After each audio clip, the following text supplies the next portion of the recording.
तो हेलो प्यारे बच्चों, आप सभी का स्वागत है आज के इस नए वीडियो में नए टॉपिक के साथ। बच्चों, आज का यह वीडियो बड़ा ही छोटा और बड़ा ही इम्पोर्टेंट होने वाला है, क्योंकि बच्चों आज के इस वीडियो में हम लोग कक्षा 12वीं जीव विज्ञान के अंतर्गत पारिस्थितिक तंत्र अर्थात बच्चों इकोसिस्टम नामक चैप्टर के अंतर्गत क्या पढ़ने वाले हैं। देख सकते हैं जीव भाग का पिरामिड अर्थात बच्चों पिरामिड ऑफ बायोमास के बारे में संपूर्ण जानकारी आपको बड़ी आसानी से देने वाले हैं।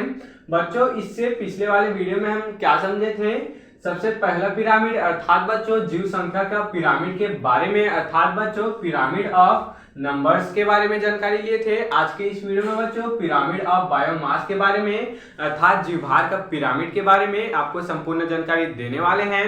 तो आप इस वीडियो में अंत तक जरूर से बने रहेगा। तो चलिए बच्चों, अब हम बिना किसी समय गंवाए इसको जल्दी से समझ लेते हैं। तो देखेंगे बच्चों, इसमें सबसे पहले हम लोग जीव भार का पिरामिड को समझेंगे। पिरामिड ऑफ बायोमास क्या होता है, पर इस भाषा से ही समझने का प्रयास करेंगे। फिर बच्चों हम लोग इसके डायग्राम को देखने वाले हैं। बच्चों, यह टॉपिक आपके बोर्ड एग्जाम में 3 नंबर में जरूर से पूछ लिया जाता है कि जीव भार का पिरामिड क्या होता है, या फिर बच्चों जीव संख्या का पिरामिड क्या होता है। तो आपको ऐसे डायग्राम से दर्शाना है और आपको परिभाषा भी उसमें लिखना होगा। बच्चों, आप लोग इस चित्र के जगह पर नाम भी लिख सकते हैं। या घास हो गया, चूहा हो गया, सांप हो गया, बाज हो गया, ऐसे कुछ नाम भी लिख सकते हैं। आपको चित्र बनाना जरूरी नहीं होता है। तो चलिए बच्चों, अब हम इसको समझने का प्रयास करते हैं। देखेंगे जीव भार का पिरामिड क्या होता है।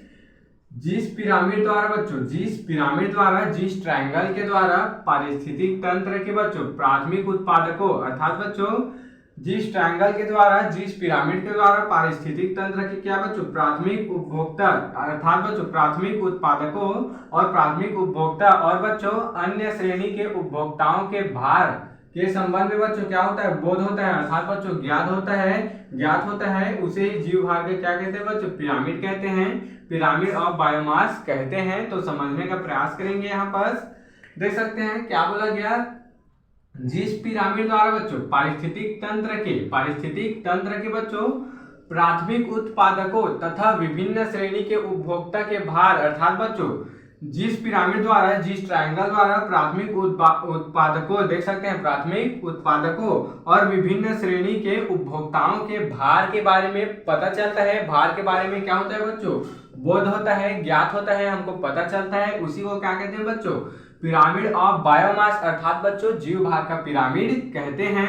आगे जानेंगे बच्चों, जीव भार का पिरामिड क्या हो सकता है बच्चों। जीव भार का पिरामिड भी सीधा और उल्टा दोनों हो सकता है। देख सकते हैं बच्चों, यह जीव भार का पिरामिड होता है, यह भी सीधा भी हो सकता है और उल्टा भी हो सकता है। जिस प्रकार से बच्चों पिछले वीडियो में हमने जो जीव संख्या का पिरामिड को समझे थे, उसमें भी क्या हो रहा था बच्चों, जो जीव संख्या का पिरामिड था वह सीधा भी बन सकता था और उल्टा भी बन सकता था।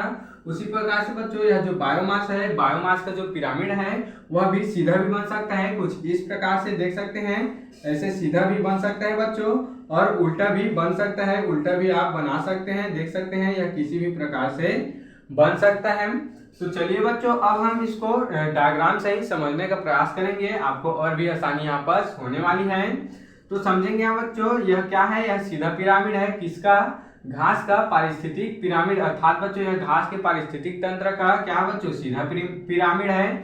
देख सकते हैं, अब समझने का प्रयास करेंगे। इसमें सबसे पहले क्या होगा बच्चों, सबसे पहले क्या होगा, इसमें उत्पादक होंगे। अब उत्पादक क्या होंगे बच्चों, घास फूस होंगे। देख सकते हैं यहाँ पर क्या है बच्चों, घास फूस है। इनको पोषण किसके द्वारा मिलता है, तो इसको बच्चों सूर्य के द्वारा क्या मिलता है बच्चों, पोषण मिलता है। तो यह घास अच्छी तरीके से उग जाते हैं, पोषण प्राप्त कर लेते हैं। उसके बाद बच्चों यह जो घास होता है उसको कौन ग्रहण करता है, तो इसको बच्चों यह जो रैबिट होते हैं, यह क्या बच्चों, यह चूहे हैं। हालांकि बच्चों डायग्राम में तो उतना अच्छा नहीं हूं, पर समझने का प्रयास करेंगे। यह क्या है बच्चों, चूहे हैं। देख सकते हैं यहाँ पर, इसको खरगोश भी मान सकते हैं, क्योंकि बच्चों ये क्या होते हैं बच्चों, शाकाहारी होते हैं। यह क्या खाते हैं, यह घास फूस को खाते हैं, यह शाकाहारी होते हैं। किसमें आते हैं बच्चों, यह प्राथमिक उपभोक्ता हो गए, जो घास फूस को खाते हैं अर्थात बच्चों जो उत्पादक को भोजन के रूप में ग्रहण करते हैं उसको क्या कहते हैं बच्चों, प्राथमिक उपभोक्ता कहते हैं।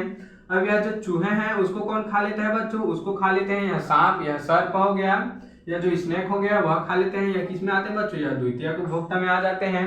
उसके बाद यह जो सांप हो गया इसको कौन खा लेता है बच्चों, इसको यह जो बाज है, ये क्या है बच्चों, यह बाज है, वो खा लेते हैं। यह क्या हो गया बच्चों, तृतीयक उपभोक्ता में आ गए। यह क्या होता है बच्चों, मांसाहारी होते हैं। और ये क्या होते हैं बच्चों, यह सर्वाहारी होते हैं। देख सकते हैं यह जो चूहे हैं वह शाकाहारी होते हैं क्योंकि घास फूस को खाते हैं। चूहे को खाने वाले सांप मांसाहारी, क्या बच्चों, द्वितीयक उपभोक्ता। इसको खाने वाले तृतीयक उपभोक्ता जो कि सर्वाहारी होते हैं। अब बच्चों इसके भार को भी देख लेते हैं क्योंकि बच्चों हम क्या पढ़ रहे हैं यहाँ पर, बायोमास को पढ़ रहे हैं, पिरामिड ऑफ बायोमास को समझ रहे हैं। तो देखेंगे यहाँ पर जो घास होता है बच्चों, जो उत्पादक होता है उसका जो केजी होता है बच्चों, जो किलोग्राम होता है वह क्या होता है, 1000 किलोग्राम होता है।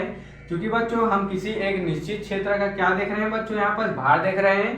तो क्या हो गया बच्चों, यह जो घास है इसका जो भार है वह सबसे ज्यादा होगा बच्चों, क्या होगा, 1000 किलोग्राम होगा। उसके बाद बच्चों कुछ चूहे इनको खा लेंगे, उसका भार कितना होगा बच्चों, 100 केजी अर्थात बच्चों 100 किलोग्राम होगा। उसके बाद इसको जो सांप खाएगा वह कितना किलोग्राम का होगा बच्चों, 10 किलोग्राम का होगा। वह जो सांप होगा वह कितना किलोग्राम का होगा, 10 केजी का होगा, 10 किलो का होगा।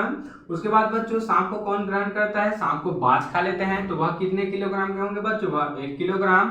एक से बच्चों 2 केजी के होते हैं, 1 से 2 किलोग्राम के होते हैं। तो इस प्रकार से बच्चों भार में क्या होती जा रही है, कमी होती जा रही है। देख सकते हैं 1000 से 100 हो गया, 100 से क्या हो गया बच्चों, 10 हो गया, 10 से 1 हो गया। इस प्रकार से बच्चों भार में लगातार कमी होती जाती है। इसी को क्या कहते हैं बच्चों, जीव भार का पिरामिड या फिर बच्चों पिरामिड ऑफ बायोमास कहते हैं। इसको बच्चों हम लोग बड़ी आसानी से समझ चुके हैं, आप इसका स्क्रीनशॉट ले सकते हैं।